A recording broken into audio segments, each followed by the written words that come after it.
नमस्कार. महादर्पणमध्ये आपलं स्वागत आहे. शिक्षणाला वाघिणीचे दूध म्हटले जाते.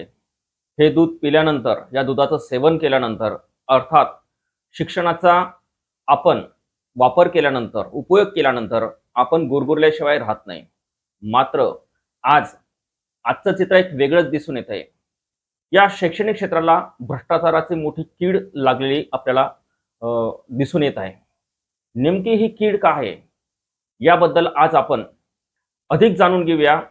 अंमळनेर प्रताप महाविद्यालयाचे माजी प्राचार्य डॉक्टर एल ए पाटील यांच्यासोबत एक मुलाखत स्वरूपातून चर्चा करून आपण सविस्तर जाणून घेऊया. डॉक्टर साहेब नमस्कार. नमस्कार. मागच्या वेळी आपण जो काही शिक्षणाचा गोरखधंदा याच्यावर आपण मुलाखत घेतली होती. आज आपण नेमकं शिक्षक भरती कशी होते, सध्याची परिस्थिती काय याच्याबद्दल आज जाणून घेऊया आणि आपल्या दर्शकांना, अख्ख्या महाराष्ट्रांना आपण आज दाखवून देऊया की नेमकं शैक्षणिक क्षेत्रामध्ये कसा भ्रष्टाचार सुरू आहे. डॉक्टर साहेब, नेमकं आजची भरती प्रक्रिया म्हणजे शिक्षकांची भरती प्रक्रियाबद्दल तुमचं काय मत आहे, काय सांगाल, कशी प्रक्रिया सुरू आहे सध्या? नमस्कार. महादर्पणचं मी खूप खूप आभार मानेन की आपण अत्यंत महत्वाच्या प्रश्नाला हात घातलेला आहे. या देशाला उत्तम मनुष्यबळ प्रदान करण्याचं काम उच्च शिक्षणाचं असतं. म्हणजे अध्यापन, अध्ययन आणि संशोधन ह्या तीन महत्वाच्या गोष्टी एक काळ होता, देश उभा राहत होता, त्या अत्यंत उत्तम होत्या. जसं आपण म्हटलं की शिक्षण किंवा ज्ञान हे वाघिणीचं दूध आहे आणि जो प्राशन करेल तो गुरगुरणारच. याचा अर्थ असा आहे की माणूस मूल्याधिष्ठित बनतो ज्ञान प्राप्त केल्यानंतर. परंतु आत्ताचा रस्त्यावरचा गोंधळ बघता किंवा महाविद्यालय आणि विद्यापीठांमधला कारभार बघता दुर्दैवाने ही परिस्थिती राहिलेली नाही. गुणवत्तेचं शिक्षण मिळत नाही आणि याच्यात सगळ्यात महत्वाचा कणा जो प्राध्यापक मानला जातो त्याने आपली जागा सोडली आहे असं नमूद केल्याशिवाय राहत नाही. ते बघा, वेगवेगळ्या पातळ्या आहेत प्राध्यापकांच्या भरतीच्या. भारत सरकारचं शिक्षण मंत्रालय जे आहे, ज्याला पूर्वी ह्युमन रिसर्च डेव्हलपमेंट असं नाव होतं, आता एज्युकेशन मिनिस्ट्री आहे, त्याच्या अंतर्गत विद्यापीठ अनुदान आयोग काम करतं.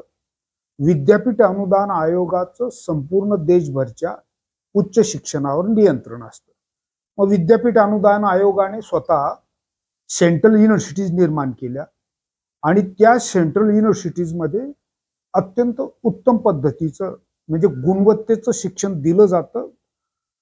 देशाला उत्तम दर्जाचं जे संशोधन हवं आहे ते केलं जातं. का तर त्या सेंट्रल युनिव्हर्सिटीजना ऑटोनॉमी आहे.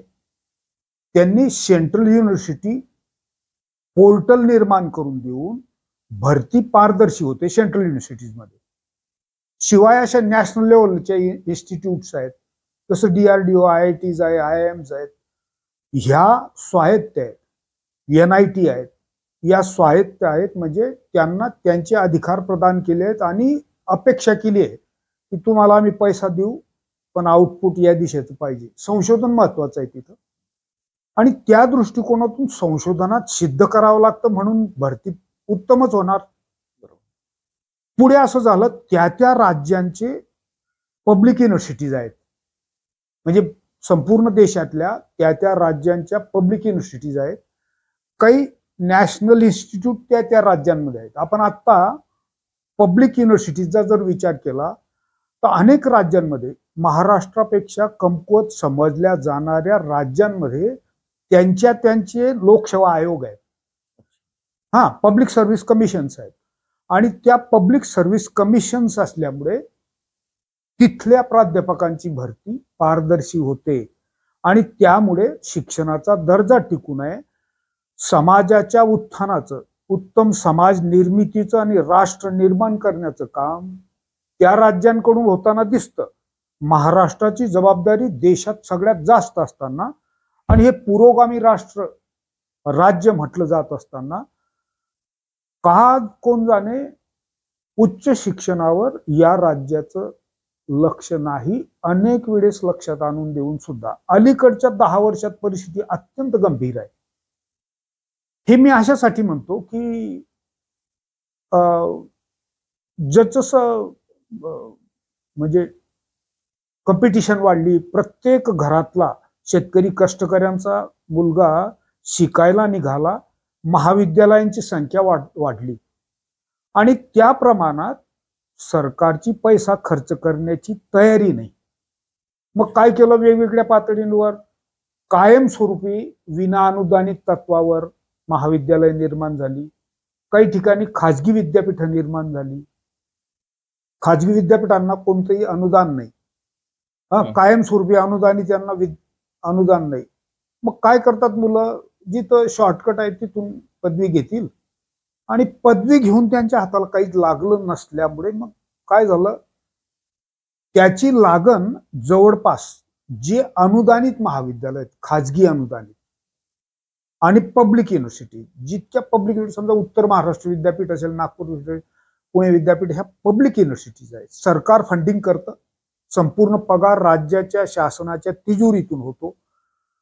त्यामुळे झालं असं की प्राध्यापक सुरुवातीचे काही वर्ष अशी त्याला एक उभारी असते की मला पण मोठं व्हायचंय, पण पुढे पुढे असं होतं की करणारा आणि न करणारा याच्यात काही फारसा फरक केला जात नाही. करणाऱ्याच्या पाठीवर हात फिरवणं, प्रेरणा देणं, त्याला टिकवणं हे काम होताना दिसत नाही. त्यामुळे तोही काम सोडून देतो आणि क्वालिटी घसरते. म्हणजे विद्यापीठांमध्ये कोणत्याही प्रकारचं उच्च दर्जाचं संशोधन होताना दिसत नाही. आणि जर तिथंच संशोधन होत नाही, तिथंच क्वालिटी घसरली, तर त्या प्रमाणात महाविद्यालयांमध्ये क्वालिटी घसरली. कारण आम्ही ताबडतोबीचा रेफरन्स म्हणजे खाजगी अनुदानित महाविद्यालयांमध्ये ताबडतोबीचा रेफरन्स ती विद्यापीठ असतात, तिथंच घसरलं म्हटल्यानंतर हे घसरलं. याला अपवाद असतील, सर्रास मी असं म्हणत नाही. अनेक प्राध्यापक प्रामाणिकपणे काम करताना दिसतात, हेही खरं आहे, पण त्यांची संख्या अत्यल्प आहे. संघटना आल्या, संघटनेमुळे मग हक्क आले, पण हक्कांचा जन्म कर्तव्यातून होतो हे लोक विसरले. पूर्वी एक नैतिक अशी जबाबदारी होती. शिक्षक हा पैशासाठी काम करतच नव्हता. आता तो फक्त त्याच्या प्रमोशनचा आणि त्याचा अकॅडमिक परफॉर्मन्स वाढवण्याच्या याच्यातच दिवसभर गुंतलेला आहे. त्याला त्या FY, SY, TY, MSc मुलांना शिकवायचं आहे, त्याला गुणवंत करायचंय. आपल्या जगण्याकडे बघून तो आपल्याला रोल मॉडेल मानेल हेच विसरून गेलाय तो. आणि त्यामुळे असं झालं की पोरांना त्यांच्या समोर रोल मॉडेल संपले. ते अभ्यास करत नाही, त्याच्यामुळे पोरं कुठून अभ्यास करतील. शिवाय असं की मी सुटल्यानंतर मला कुठे नोकरी आहे असा एक प्रश्न निर्माण झाला. ते असू द्या, शिक्षणाचा मूळ हेतू हा उत्तम माणूस निर्माण करणं आहे. नोकरीसाठी समर्थ करणं म्हणजे प्राध्यापक होणं असं नाहीये. समर्थ करणं, चौफेर त्याच्या जाणीवा जागृत करणं, त्याच्यात एक कॉन्फिडन्स निर्माण करणं की मी आता माझं पोट भरून देईन. मग तो MSc फिजिक्स असला आणि तो बँकेत नोकरीला लागला एखादा ऑफिसर म्हणून, त्याने ती तो सिद्ध करेल ना तो. कारण तो एक उत्तम नागरिक बनवला आपण तर. उत्तम फिजिक्सचा म्हणजे MSc झालेला समाजात उत्तम काम करू शकतो. पण झालं असं की आम्ही शिकतो ते केवळ नोकऱ्यांसाठी, हा अटिट्यूड आम्ही बदलू शकलो नाही अजून. आणि त्यामुळे काय होतंय, त्याच्यात गोंधळ असा आहे की 3 पातळ्यांवर वेगवेगळे विषय आहेत. जसं मी सांगितलं, इतर राज्यांमध्ये सरकारी महाविद्यालय जास्त असल्यामुळे तिथं आपोआप त्यांचे लोकसेवा आयोग. आपल्याकडे सरकारी महाविद्यालय फार कमी आहेत. सरकारी महाविद्यालयांमध्ये MPSC थ्रू भरती होते. विद्यापीठांना ती का लागू करत नाही MPSC हे पण मला कळायला कारण नाही. विद्यापीठात तर काही मॅनेजमेंट नाही. सरळ जर गव्हर्नमेंट कॉलेजेसला MPSC आहे तर विद्यापीठांमध्ये भरती MPSC थ्रू भरायला पाहिजे, झाली पाहिजे. मग राहिला प्रश्न आता, सरकारी महाविद्यालय MPSC थ्रू, विद्यापीठांना आपली मागणी आहे की त्यांनी हा सगळा गोंधळ थांबवावा आणि MPSC थ्रू भरती करावी, ही एक मागणी आपली. दुसरं मग सगळ्यात महत्वाचं, सरकारी महाविद्यालय आणि विद्यापीठात एकूण प्राध्यापकांची संख्या जर तुम्ही कॅल्क्युलेट केली तर 10 ते 15% वरती नाही. मग राहिला प्रश्न, खाजगी अनुदानित महाविद्यालयांमध्ये 90% मुलं शिकतात आणि म्हणून मग 90-95% प्राध्यापकांची भरती इथं होते. आणि ही भरती दुर्दैवाने अत्यंत वशिलेबाजीने ₹1.25 कोटी लाच घेऊन होते. त्यामुळे सुतराम शक्यता नाही की उच्च दर्जाचा कोणी उमेदवार प्राध्यापक म्हणून नेमला जाईल. आणि त्याच्यात दुसरं असं आहे की कोणताही गरीब, कष्टकरी, शेतकरी, ग्रामीण, दलित, वंचित, आदिवासी, भटके या परिवारांमधील कोणताही गुणी मुलगा जर परिस्थिती गरिबीची असेल तर तो या 10 वर्षात प्राध्यापक झालेला नाही आणि इथून पुढे होणार नाही जर पारदर्शी भरती पद्धती महाराष्ट्र राज्य शासनाने लागू केली नाही तर. आणि म्हणून मग आपली प्रमुख मागणी ही आहे की जर उच्च दर्जाचं म्हणजे गुणवत्तेचं शिक्षण प्रदान करायचं असेल तर महाविद्यालयांमध्ये पीएचडी सारख्या शिक्षणाची तर बिलकुल गरज नाही. प्राध्यापक पीएचडी असावं याची गरज नाही, कारण आम्हाला शिकवणारे म्हणजे 95% म्हणजे 99% प्राध्यापक पीएचडी नसलेले होते.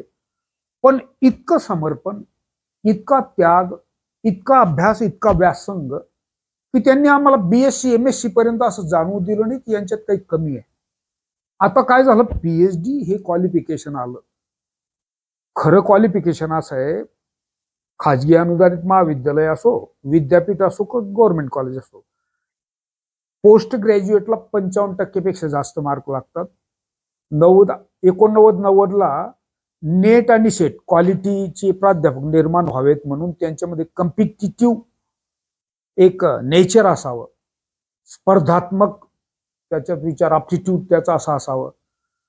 तर नेट आणि सेट आली म्हणजे 55% नेट भारत सरकारची, CSIR ची नेट, UGC ची नेट आणि मग राज्य शासनाची आली, त्याला स्टेट इलिजिबिलिटी टेस्ट सेट आली. आता ह्या 55% प्लस नेट किंवा सेट एवढंच क्वालिफिकेशन होतं. पुढे जाऊन असं आलं की हे लोक मिळत नव्हते नेट किंवा सेट, म्हणून मग पीएचडी चालेल असं आलं. मागच्या दारातून एंट्री आहे पीएचडीची. पुढे झालं असं की पीएचडी इतक्या फुकटात मिळायला लागल्या, विकत मिळायला लागल्या. फुकटात म्हणण्यापेक्षा अभ्यास न करता मिळायला लागल्या. पीएचडीचा आणि संशोधनाचा सुतराम संबंध नाही हे मी जबाबदारीने म्हणतो. एखादा गाईड असा असेल की जो उत्तम दर्जाचं पीएचडीचं मार्गदर्शन करत असेल आणि समाजाभिमुख संशोधन करत असेल. समाजाभिमुख संशोधन म्हणजे जे आतापर्यंत जगाला माहिती नाही ते त्याने अनकव्हर केलं आणि जगाला सांगितलं मी हे शोधलं. ते उत्तम दर्जाच्या जर्नलमध्ये संशोधनपर असे जगाच्या पातळीवरचे संशोधनपर हे असतात, जर्नल्स असतात. त्याच्यात प्रसिद्ध होणारे तुम्ही जर राज्यभरच्या सार्वजनिक विद्यापीठांमधला सर्वे केला ना, तुम्हाला फार क्वचित पेटंट फाईल झालेले दिसतील किंवा उत्तम दर्जाच्या जर्नलमध्ये आर्टिकल पब्लिश झालेलं दिसेल. म्हणून मग होतं असं की पीएचडीचं महाविद्यालयांना एक तर साधनं नाही, पण पीएचडी आल्यामुळे काय झालं, हे नेट आणि शेट दुय्यम मानलं गेलं. इतकं दुय्यम तर आता 6 ऑक्टोबरला एक निर्णय झाला किंवा फेब्रुवारी 2025 मध्ये, या फेब्रुवारी 25 मध्ये राज्यपालांच्या दबावामुळे एक निर्णय आला. त्याच्यात 80% मार्क त्याच्या मार्क्सना धरलं जाईल आणि 20% इंटरव्ह्यूला. काय झालं माहिती नाही, 6 ऑक्टोबरला पुन्हा एक GR आला, तो मागचा रद्द झाला. 25 मार्क इंटरव्ह्यूला ठेवले आणि 75 मार्क त्याच्या श्रेयांक म्हणजे क्रेडेन्शियल्सना दिले. त्याच्यात तुम्हाला आश्चर्य वाटेल, इतका अन्याय करणारी गोष्ट आहे की तो GR रद्द झाला पाहिजे अशी आपल्या मार्फत, आपल्या या चॅनलच्या मार्फत माझी मागणी पण असेल. बघा, पीएचडी सारखी अत्यंत निकृष्ट दर्जाच्या पदवीला 20 मार्क्स ठेवले. एमफिल पदवी विद्यापीठ अनुदान आयोगाने मधल्या काळात रद्द केली, तिला 5 मार्क. जी एसेन्शियल क्वालिफिकेशन मधून सुरुवातीला आली नेट, तिला 4 मार्क, आणि राज्य शासनाने घेतलेली सेट, तिला 3 मार्क. बोगस पीएचडी वाला निवडला जाईल कारण त्याचे मार्क जास्त असतील. बरोबर. इंटरव्ह्यू मध्ये जरी ते 25 मार्क असले ना, तरी गाईड बोगस हे सुद्धा पॅनलवरच असतात ना. बरोबर. तुम्ही माझ्याकडे पीएचडी झालात आणि मीच पॅनलवर आहे, मग मी मला सर्टिफाय करेल त्यावेळेस तुम्हाला पण सर्टिफाय करेल. मग 25 मार्च 75-25 हे 6 ऑक्टोबरचं GR का आणला काही कळायला मार्ग नाही. आमचा आरोप असा आहे, एखाद्या कुलगुरूला कदाचित उत्तम माणसं निवडण्याची त्याच्यात इच्छा असेल, पण तसा अपवाद आहे. सार्वजनिक विद्यापीठांमधल्या आत्ताची निवड पद्धती ही भ्रष्टच आहे. कारण आत्ताच्या हायर अँड टेक्निकल एज्युकेशनने आता 8 दिवसापूर्वीच्या आत एक कुलगुरूंच्या बैठकीत काही कुलगुरूंनी अशी मागणी केली की 100% मार्क्स आमच्या हातात असू द्या, म्हणजे पूर्वीसारखं.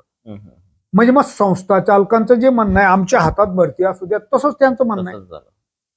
पुढे मग असं झालं, जसं पीएचडीचा बोगस पीएचडी वाला विद्यापीठात निवडला जाणार आहे. ही जी आता सर्क्युलर निघालं ना, हे फक्त विद्यापीठासाठी आहे. 75 मार्क्स हे तुमच्या क्रेडेन्शियल्सना आणि 25% तुमच्या इंटरव्ह्यूला, हे फक्त विद्यापीठापुरतं. महाविद्यालयांमधल्या 90% जागांसाठी सरकार बोलायला तयार नाही. आणि आपण फक्त आणि फक्त महाविद्यालयांमधली भरती पारदर्शी व्हावी यासाठी हायकोर्ट औरंगाबादमध्ये जनहित याचिका दाखल केली आहे. त्या जनहित याचिकेचा पहिला निकाल तर येऊन गेलाय, दुसरा नक्की येईल. भरती पारदर्शीच करावी लागेल, तोपर्यंत भरती होऊ देणार नाही. महाविद्यालयांमध्ये भरती पारदर्शी अशासाठी की उत्तम दर्जाचे प्राध्यापक निवडले जावेत, असिस्टंट प्रोफेसर निवडले जावेत आणि त्यांनी समर्पित योगदान देऊन गुणवत्तेचं शिक्षण द्यावं, हा विषय आहे. म्हणून पारदर्शी भरती जोपर्यंत होत नाही तोपर्यंत शिक्षण निकृष्टच राहणार, हे पक्क आहे. हे तुम्हाला मला समजतं, सरकार ऐकत नाही, हा विषय आहे. नेमकं सरकारची याच्यामध्ये भूमिका काय आहे? सरकार हे बघा, मी राज्यपालांना लिहिलं, सुदैवाने हे जे CP राधाकृष्णन साहेब हे आता उपराष्ट्रपती झाले, यांनी ताबडतोब दखल घेऊन भरती थांबवली. म्हणजे जसे ते आले ना, त्यांचं पहिलं भाषण नाशिकमध्ये आरोग्य विज्ञान विद्यापीठात झालं. त्यांनी सांगितले भरती पारदर्शी करावी. तिथून आमचं लक्ष गेलं त्यांच्यावर की हे करतील काहीतरी. आम्ही लिहायला सुरुवात केली, त्यांच्याकडे सगळे कॉरेस्पॉन्डन्स पाठवलं, हायकोर्टात आहोत, भरती पारदर्शी झाली पाहिजे. त्यांनी स्टे दिला. ते दिल्याच्या नंतर ताबडतोब उच्च आणि तंत्र शिक्षण मंत्री पळत गेले की जसं जसं चाललंय ते बरोबर वाटतं. आणि त्याच्यातून असं झालं, 2-3 महिने त्याच्यात गेले आणि एक सर्क्युलर मग फेब्रुवारीत निघालं की 80% मार्क्स त्यांच्या याला दिल. ते कोणासाठी काढलं? आमची मागणी होती महाविद्यालयांसाठी. ते कोणासाठी काढलं? विद्यापीठात. आमचं विद्यापीठात बद्दल म्हणणं नाही आहे या याचिकेत काहीच. विद्यापीठां भरती करताना सिलेक्शन कमिटीचे अध्यक्ष कुलगुरू असतात.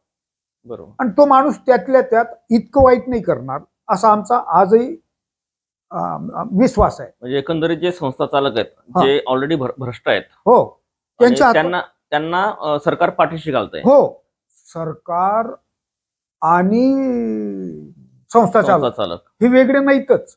विधानसभेत असलेले बहुतेक आमदारांच्या शिक्षण संस्था आहेत, त्यांना भरती कोणत्याही परिस्थितीत पारदर्शी होऊ नये असं वाटतं. मी तुम्हाला अधिकृत असं सांगेल की इथंच जसं आपण आता बसलो होतो, इथं 7-8 प्राध्यापक काही निमित्ताने आले होते. एका संस्थेचा, नामांकित संस्थेचा चेअरमन इथं येऊन असं सांगितलं त्याने की आमची भरती थांबली आणि भरती झाली पाहिजे. म्हटलं का बरं झाली पाहिजे? बोगस पद्धतीने पारदर्शी भरतीचं येत आहे. ते म्हणे आमची अडचण अशी झाली की 10 लाख रुपये दर रिक्त जागे मागे ना हरकत प्रमाणपत्र मंत्रालयातून आणण्यासाठी 22 जागांचे 2,20,00,000 रुपये आम्ही देऊन आलो. ही 10 लोक याला तुम्हाला दुजोरा देतील या म्हणण्याला. आणि म्हणून मग बरं, जे आज higher and technical education minister आहेत त्यांच्या स्वतःच्या संस्था आहेत. 451 जागा छोट्या महाविद्यालयाच्या काढून घेतल्या. काहीतरी कारण सांगून तुमच्या भानगडी आहेत, तुमचे कोर्टात केसेस आहेत, तुमचं न्याय नाही असं सांगून त्या 451 जागांपैकी 58 जागा हायर अँड टेक्निकल एज्युकेशन मिनिस्टरनी स्वतःच्या महाविद्यालयांसाठी वर्ग करून घेतल्या, वळत्या करून घेतल्या आणि राहिलेल्या जागा त्यांच्या हितसंबंधित संस्था चालकांना खिरापती सारख्या वाटून दिल्या. आमच्या गावातल्या आपल्या गावातल्या एका संस्थेला 22 जागा आल्या. त्या 22 जागांचे 2,20,00,000 देऊन आलेत. असे राज्यभरचे संस्था चालक आहेत. म्हणजे धनदांडगे जे 10 लाख पर जागे मागे देऊ शकतील त्यांना जागा भरतीची सोय दिली. बरोबर. आणि जे देऊ शकणार नाही, ज्यांच्यात भानगडी, त्यांच्या जागा काढून घेतल्या. गावावरचं शिक्षण थांबवायचंय का? म्हणजे धरणगावला, एरंडोलला, मारवडला इथं तुम्ही कॉलेजेस दिले, तिथं शिकू द्यायचे नाही का लोकांना? म्हणजे मग तुमच्या मनात शिक्षण चालवायचंय की नाही, का मुलांना बुक करून ब्लॉक करून 5-7 वर्ष बोंब होऊ नये म्हणून अडकून ठेवायचं BA-MA मध्ये? बरोबर. आणि त्यांच्या हातात काही लागू नये असा कट आहे का? म्हणजे आम्ही शिकवतो आहोत पण त्यांना परिणामकारक, त्यांच्यात व्यक्तिमत्व भरण्याचं काम आम्ही करणार नाही असा अजेंडा आहे का? नक्की काय धोरण आहे हा प्रश्न आहे. आणि म्हणून मग संस्था चालकांच्या हातातच राज्यभरातील भरती आहे. कोल्हापूरमध्ये परवा मला व्हिडिओ आले, तिथले एक महाविद्यालय कोल्हापूर छत्रपती शिवाजी महाराज विद्यापीठ कार्यक्षेत्रात, तिथं शिवसेना उद्धव बाळासाहेब ठाकरे सेनेने, युवा सेनेने आंदोलन केलं, कुलगुरूंना हे दिलं. म्हणजे भरतीच्या आधी यादी सादर केली. म्हणजे हे लोक भरले जाणार, यांनी इतके इतके पैसे दिले. भरतीमध्ये पारदर्शकता कुठं आली? पारदर्शकता विषय नाही, पैसे दिलेले बाहेर सांगतात की आमचे देऊन झाले. ते गावभर फिरताना दिसतं की आता हा उद्याचा प्राध्यापक आहे, तो किती का निकृष्ट दर्जाचा असेल ना, म्हणजे निकृष्ट बापाचा, धनदांडग्याचा पोरगा, भ्रष्ट बापाचा पोरगा प्राध्यापक होतोय आणि आपण समजतो की आपला मुलगा उच्च शिक्षण घेतोय. याच्यात सगळ्यात गंभीर गोष्ट अशी आहे की निवड समिती जी असते, म्हणजे स्पर्धा परीक्षेत जाऊच त्या, निवड समिती जी असते ती कशी असते, त्याचं कॉन्स्टिट्यूशन जर आपण समजून घेतलं, लोकांना समाजात हे समजलं पाहिजे की सिनियर कॉलेजच्या प्राध्यापकाचा पगार एखाद्या कारकूनच्या किंवा ज्युनियर कॉलेजच्या पगाराच्या 2 ते 3 पट असतो. आणि ह्या ज्युनियर कॉलेज पर्यंत म्हणजे 12वी पर्यंत शिकवणाऱ्या शिक्षकांची भरती पारदर्शी केली याच फडणवीस साहेबांनी. म्हणजे BR गवई साहेब आज जे न्यायाधीश आहेत, हे नागपूर खंडपीठात न्यायाधीश असताना त्यांनी एक उत्तम निकाल दिला की जर संपूर्ण पगार शिक्षकांचा सरकारी तिजोरीतून होतो तर भरती पारदर्शी का नाही, असा निकाल दिल्याचा संवेदनशील विचार करत त्यावेळेस पवित्र पोर्टल आलं. म्हणजे भरती पारदर्शी झाली. म्हणजे कमी पगारवाल्यांची भरती पारदर्शी. आणि सिनियर कॉलेजची भरती कशी होते ते एकदा समजून घेऊ आपण. सिनियर कॉलेजची भरती अशी होते की एक तर जागा झाल्या की त्याचं NOC आणायचं, दर जागेमागे 10 लाख रुपये देऊ. ते एकदाच मिळालं की मग विद्यापीठाकडे जायचं की आम्हाला तुम्ही जाहिरातीला परवानगी द्या. मग विद्यापीठ जाहिरातीला परवानगी देतं आणि 8 प्राध्यापक त्याच्यात समितीवर नेमतं. 8 प्राध्यापक कोण? समजा कुलगुरूंचे 2 प्रतिनिधी असतात, एक ओपनचे प्रतिनिधी असतात, आणि जर त्या भरतीमध्ये समजा 22 जागांमध्ये मागासवर्गीयांची पण जागा असेल तर एक मागासवर्गीय प्रतिनिधी असतो. म्हणजे नीट भरती होऊन राहिली की 2 प्रतिनिधी कुलगुरूंचे. 3 विषय तज्ञ असतात. समजा फिजिक्सचा तुमचा इंटरव्ह्यू घ्यायचा आहे तर फिजिक्सचे 3 प्राध्यापक त्याच्यातून नेमतात, 5 झाले. जॉईंट डायरेक्टर जो असतो त्या विद्यापीठ कार्यक्षेत्रात काम करणारा उच्च शिक्षण संचालक, सहसंचालक.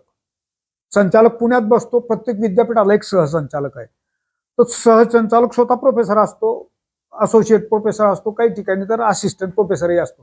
म्हणजे असिस्टंट प्रोफेसर प्रोफेसरच्या इंटरव्ह्यूलाही प्रमोशनला जातो. हे पण तो विषय वेगळा आहे आपला. म्हणजे 5 झाले होते, जॉईंट डायरेक्टर 6वा प्रोफेसर 6. ज्या महाविद्यालयात इंटरव्ह्यू असतात तिथला प्राचार्य असतो, तिथला विभाग प्रमुख असतो. समजा फिजिक्सचा इंटरव्ह्यू आहे तर विभाग प्रमुख फिजिक्सचे बसतील, 8 प्राध्यापक, आणि ह्या पॅनलचा चेअरमनच्या खुर्चीत तो 4थी पास झालेला, ज्याला क्वालिफिकेशनची गरजच नाही, असा संस्था चालक. आमचा त्याला विरोध नाही. केवळ शिक्षणाने माणसं दर्जेदार झाली, शहाणी झाली असं पण मला म्हणायचं नाही. तुम्ही ट्रस्टी दिसत नाही, ट्रस्टवर्दी नाही, तुम्ही भ्रष्ट लोक. तुम्हाला केवळ व्यापार माहितीये, नफा माहितीये, तुम्ही त्या शिक्षणाच्या क्वालिटीचा काय विचार कराल?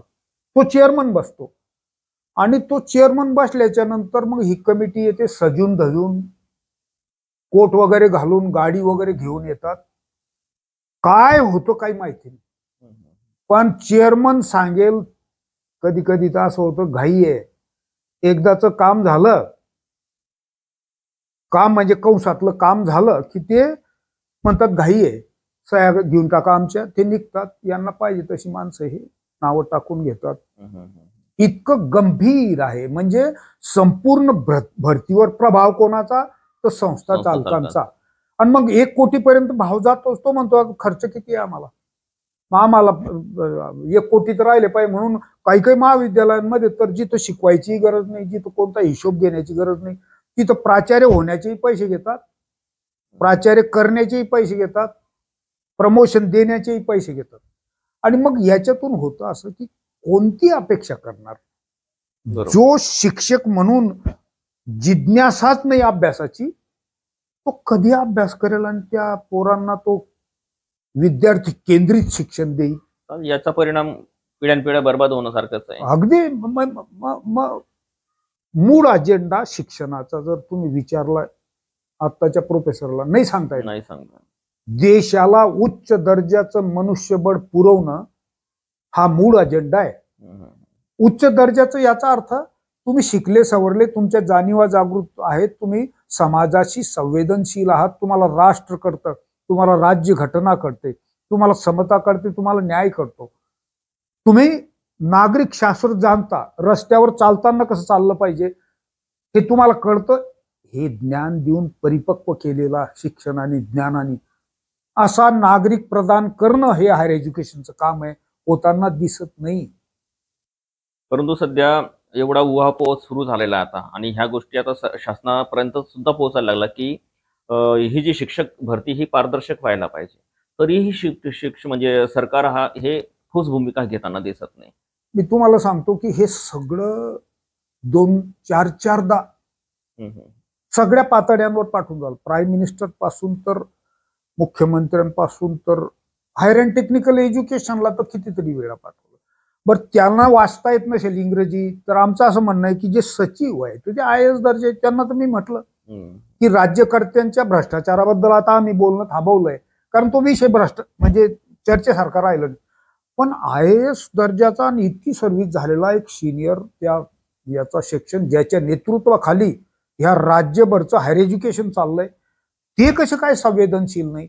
आज पण मी एक रिमाइंडर पाठवलं की का आमच्या पत्राचं उत्तर नाही, साधं उत्तर नाही, काय होऊन राहिलं काही समजायला मार्ग नाही. पण सगळ्यात महत्वाची गोष्ट मी तुम्हाला सांगतो, आपली ती मुलाखत झाल्याच्या नंतर एक 2-4 दिवसात लोकसत्तेने फार मोठी जागा देऊन, आज जे आता बोलतो ना, हे सगळं लोकसत्तेत मोठी बातमी दिली. आमचे परम मित्र आहेत नागपूर विद्यापीठात, ते संजय खडक्कार म्हणून उत्तम प्रोफेसर, राज्यपाल नॉमिनेटेड मॅनेजमेंट काउन्सिल मेंबर होते.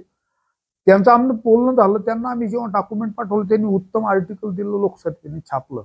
लोकसत्तेने छापलं याचा अर्थ हा 13 कोटी लोकांना पटण्यासारखा विषय असा आपण मानतो. महादर्पण मुलाखतीला आलं याचा अर्थ या तळागाळातल्या संपूर्ण लोकांना हे ची ही गरज आहे असा याचा अर्थ आहे. पण तरी 13 कोटींमध्ये सरकार बसत नाही का काय हा प्रश्न येतो. त्यांना का नाही कळत. आम्ही आमदारांना सांगितलं, आम्ही पालकमंत्र्यांना सांगितलं, आम्ही सगळीकडे गेलो, पण आमचा काही विषय नाही हा, असं जेव्हा होतं त्यावेळेस मग हा विषय कोणाचा आहे हा प्रश्न आहे. काय वाटतं तुम्हाला नेमकं ही भरती प्रक्रिया कशी टेक्निकली म्हणजे तांत्रिकदृष्ट्या व्यवस्थित असायला पाहिजे, म्हणजे कशा पद्धतीने अशी झाली पाहिजे. हे बघा, मी हायकोर्टात जी मागणी केली आहे ती हीच केली आहे की जर संपूर्ण पगार सरकारच्या तिजोरीतून होतो प्रोफेसरचा, असिस्टंट प्रोफेसर, असोसिएट प्रोफेसर आणि प्रोफेसर, तर भरती पारदर्शित झाली पाहिजे. हे जर पवित्र पोर्टल आणण्यात सरकारने मान्य केलंय. शिवाय 6 ऑक्टोबरच्या आणि फेब्रुवारीच्या विद्यापीठातल्या GR मध्ये हे स्पष्टपणे मान्य केलंय की आधी भरती पाहिजे तेवढी पारदर्शी होत नव्हती, आता पारदर्शी करण्यासाठी विद्यापीठात आणलं. इथं आपण हायकोर्टात जे मागितलंय ते असं आहे की गुजरात राज्यात आपल्यासारखी खाजगी अनुदानित महाविद्यालय आहेत. मग त्यांनी कशी केली याचा आम्ही अभ्यास केला. तिथलं संपूर्ण डॉक्युमेंट हायकोर्टात सादर केलं. माननीय उच्च न्यायालयाला ते पटून गेलं. त्यांनी त्याची नोंद करून इंटेरियम ऑर्डरमध्ये लिहिलं, सरकारला सूचना केली की पारदर्शी भरतीसाठी गुजरात राज्यासारखं करा. मग तिथं काय होतं, तिथं पण मॅनेजमेंट्स आहेत. म्हणजे कार्यकारी मंडळाचे अधिकार कायम ठेवून, समजा तुम्हाला त्यांना टाळायचं नाही, तुमची इतकी घट्ट दोस्ती आहे, त्यांचा सन्मान तुम्हाला कायम ठेवायचा आहे. आम्हालाही काही असं वाटत नाही की त्यांचं काही बेइज्जती करायची, आम्हालाही त्यांचा आदर आहे. त्यांनी जर संस्था निर्माण केली, त्यांनी नाही, त्यांच्या पूर्वजांनी, आम्हालाही त्यांचा आदर आहे. त्यांना त्यांचा सन्मान प्रदान करून जर भरती पारदर्शी करायची तर गुजरात मॉडेल आहे. तिथं काय केलं त्यांनी, कमिशनर ऑफ हायर एज्युकेशन नेमले, त्यांना सांगितलं की भरती पारदर्शी झाली पाहिजे. त्यांनी एक पवित्र पोर्टल जसं आपल्याकडे आहे ना तसं त्यांनी एक सॉफ्टवेअर निर्माण केलं. त्या सॉफ्टवेअरच्या मार्फत राज्यभरातल्या उमेदवारांचे अर्ज मागवले जातात. ते सॉफ्टवेअर असं आहे की विषयनिहाय, कॅटेगरीनिहाय, गुणवत्तेनिहाय आणि गावनिहाय स्वतंत्र याद्या तयार करून दिल्या. समजा फिजिक्स डिपार्टमेंटला एक ओपनची जागा आहे, म्हणजे फिजिक्स विषय पक्का झाला. समजा प्रतापला फिजिक्सची एक ओपनची जागा आहे, म्हणजे प्रताप फिक्स झालं, ओपन फिक्स झालं, विषय फिक्स झाला आणि गुणवत्ता चौथा. हे 4 पॅरामीटर लावून ते आलेल्या हजारो अर्जांमधून स्वतंत्र फिजिक्सची, ओपनची, प्रतापची यादी वेगळी करून देतो. आणि मग ज्या दिवशी तिथं इंटरव्ह्यू होत त्याचा एक शेड्यूल लावला जातो. म्हणजे समजा ते जागा फिक्स नसते, इंटरव्ह्यू त्या महाविद्यालयात होत नाही, त्या विद्यापीठातही नाही होत, ते राज्यभरात कुठली तरी एक तर गव्हर्नमेंट इन्स्टिट्यूट ला सांगतात की तुमच्या इथं आम्हाला इंटरव्ह्यू घ्यायचे, किंवा एखाद्या विद्यापीठात तिथं मग शेड्यूल लावतात की अमुक एक MJ कॉलेजचा इंटरव्ह्यू अमुक दिवशी असणार आहे.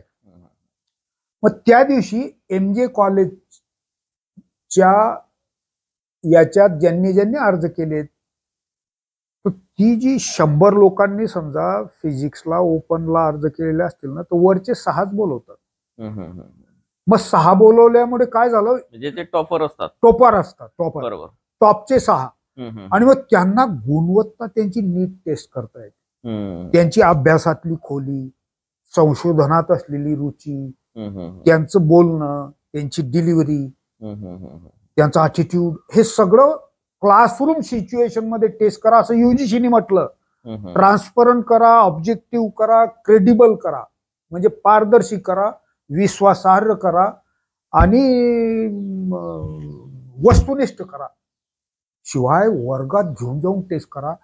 तसं गुजरातमध्ये 6च मुलं आहेत एका विषयाला. 2 जागा असतील तर 8, 3 जागा असतील तर 10 वरचे गुणवत्तेनुसार. बरोबर. त्याच्यामुळे ते जे विषय तज्ञ असतात ना, ते त्यांना वर्गात घेऊन जाऊन त्यांचा अभ्यास विषयक कामकाज तपासतात आणि एक जागेसाठी 1 निवडतात आणि 1 वेटिंगवर ठेवतात. 2 जागा असतील तर 2 निवडतात, 2 वेटिंगवर ठेवतात. पुन्हा ती कमिटी बसते, चेअरमनच आहे त्या संस्थेचा तिथं. कुलगुरूंचे प्रतिनिधी आहेत, कमिटी जशी आहे तशीच बरोबर. विद्यापीठ अनुदान फक्त आयोगाची यंत्रणा ही टेक्निकली यंत्रणा आहे. टेक्निकल आणि पारदर्शी ऑनलाईन, यस यस यस. कुठेच कोणाला शंका घ्यायला जागा नाही.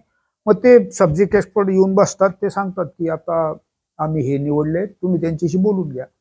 मग ते काय विषय तज्ञ, आता 4थी पास संस्था चालक त्याला काय किंवा कोणी शिकलेला असेल एखादा प्रश्न विचारेल, पण विषय तज्ञ त्या काळात कमिशनरनी निवडलेले असल्यामुळे त्यांना कमिशनर किंवा सरकारचं पाठबळ असतं. इथं विषय तज्ञ तर वशिल्यानेच आलेले असतात, आणि तो याला फेवर करण्यासाठीच खूपदा आलेला असतो, असा माझा आरोप आहे.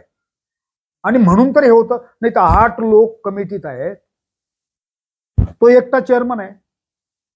आम्ही एका माजी उपमुख्यमंत्र्याशी बोलताना असं म्हटलं, त्यांनी मला सरळ असा प्रश्न केला, 8 प्राध्यापक असतात, मग एकट्या चेअरमनला का म्हणता तुम्ही? त्यांचंही म्हणणं बरोबर आहे.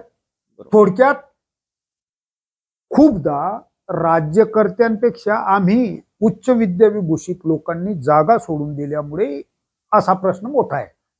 प्राध्यापक जर प्राध्यापक असू द्या, आणि तो जर नीतिवान आहे, अनेक वर्षाच्या त्याच्या प्रामाणिक सेवेतून जर त्यांनी नीतिमत्ता कमावली आहे, तर तो धाडसी आहे. कारण धाडसाचा जन्म नीतिमत्तेतून होतो.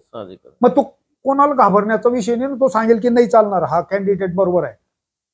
8 लोकांनी जर ठरवलं तर त्याची संस्था चेअरमनची काय हिंमत. पण उच्च विद्याविभूषित जे लोक आहेत ना, ते यांच्या दावणीला बांधले गेलेले आहेत, राज्यकर्त्यांच्या आणि संस्था चालकांच्या. ही फॅक्ट आहे. अपवाद सोडून द्या, पण अपवाद इतके कमी आहेत की त्याच्या 8 लोकांमध्ये एखादा उत्तम माणूस आहे. कोण ऐकेल त्याचं? मेजॉरिटीने निर्णय घेण्याची आपल्याकडे सोय आहे. बरोबर. आणि म्हणून मग व्यवस्था सगळ्या आहेत, इच्छाशक्तीचाच प्रश्न आहे. गुजरातचं केवळ सॉफ्टवेअर मागायचं आहे. बरोबर. मार्च 2024ला इंटेरियम ऑर्डरची जी आली कोर्टाची, तुम्हाला सरकारच्या एका जॉईंट डायरेक्टरचा फोन आला, सर आम्हाला नक्की समजून घ्या, सांगा नक्की काय काय केलंय. आम्ही त्यांना समजून सांगितलं. त्यांना म्हटलं केवळ तुम्ही गुजरात सॉफ्टवेअर आणा, किंवा पवित्र पोर्टल आपल्याकडे आहे जे शिक्षकांना लागू होतं.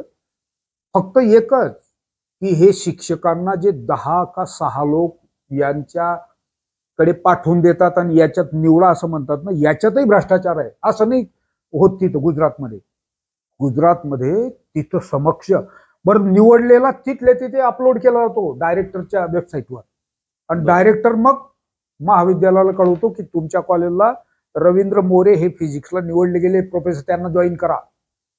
आहे की नाही पारदर्शी? म्हणजे संस्था चालकांचा सन्मान कायम ठेवून, बरोबर, त्यांचे अधिकार कायम ठेवून, त्यांचा आदर कायम ठेवून भरती पारदर्शी करण्याचा विषय आहे. असं असताना सरकार का ऐकत नाही, काही कळायला मार्ग नाही. महाराष्ट्रामध्ये जर ही परिस्थिती बदलली नाही तर काय वाटतं तुम्हाला, आंदोलन सारखं काही घडू शकतं? हे बघा, राज्यभर हा विषय जवळपास सगळीकडे पोहोचून गेला आहे. आंदोलन सुरू झालेत, मुलांमध्ये आक्रोश आहे, आत्महत्या करताय पोरं. जसे शेतकरी आत्महत्या हा प्रश्न आहे ना, तसं नेट सेट PhD पण गरीब आहे, द्यायला पैसा नाही. तो मुलगा आशेपोटी 5 वर्ष 10 वर्ष काम करतो. त्याला असं वाटत असतं की माझ्या 10 वर्षाचा क्रेडिटचा विचार करून हा संस्था चालक मला सामावून घेईल.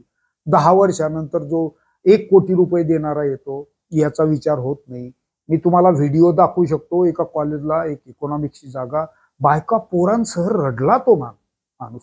10 वर्ष सर्व्हिस झालेला, विकायलाही काही नाही त्याच्याकडे, त्याला घेतला नाही आणि आत्महत्या केली. आपल्या मारवाडच्या एका मुलाने आत्महत्या केली.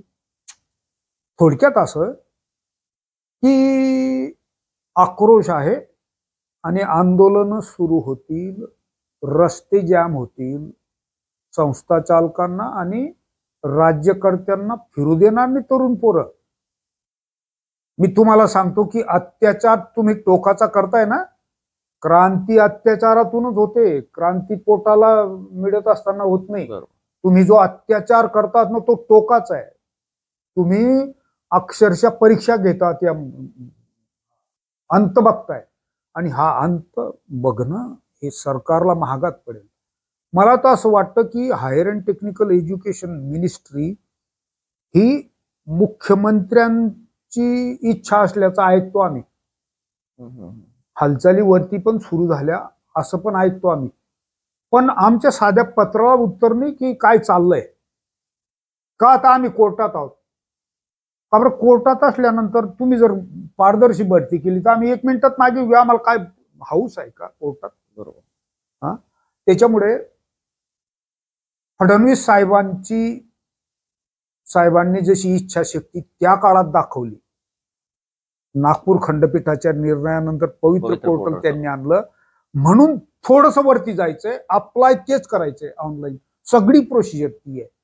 म्हणजे डबलचा पगार घेणाऱ्याची भरती बोगस पद्धतीने 1 कोटी रुपये घेऊन, लाजिरवाणी गोष्ट आहे. आम्ही दुसऱ्या राज्यांमध्ये जाऊन जेव्हा सांगतो हे लाज वाटते. महाराष्ट्रासारख्या पुरोगामी राज्य असं करताय आणि आमचा आवाज कोणी ऐकायला तयार नाही.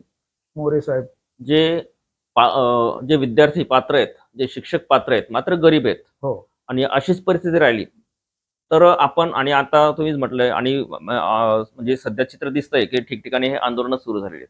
या गरीब आणि पात्र विद्यार्थ्यांना तुम्ही काय सल्ला देणार, काय मार्गदर्शन करणार किंवा काय संदेश देणार? त्यांनी संघटित व्हायचं आणि त्या गावामध्ये, म्हणजे आता शिवसेना उद्धव बाळासाहेब ठाकरे या पक्षाने पहिल्यांदा हा विषय उचललाय आणि कदाचित ते सगळीकडे पसरणार. एक तर यांनी स्वतः संघटित होऊन, एकट्याचं ते काम नाही, कारण मुलं घाबरतात. मी पिरियड बेसिसवर आहे, मी 8 वर्ष काम केलं, मी कसं करू, त्यांचं आपण समजू शकतो. कमीत कमी त्यांनी तिथल्या जे जबाबदार त्या गावातले लोक आहेत त्यांच्यामध्ये अवेअरनेस निर्माण करावं, लोक जागृती करावी.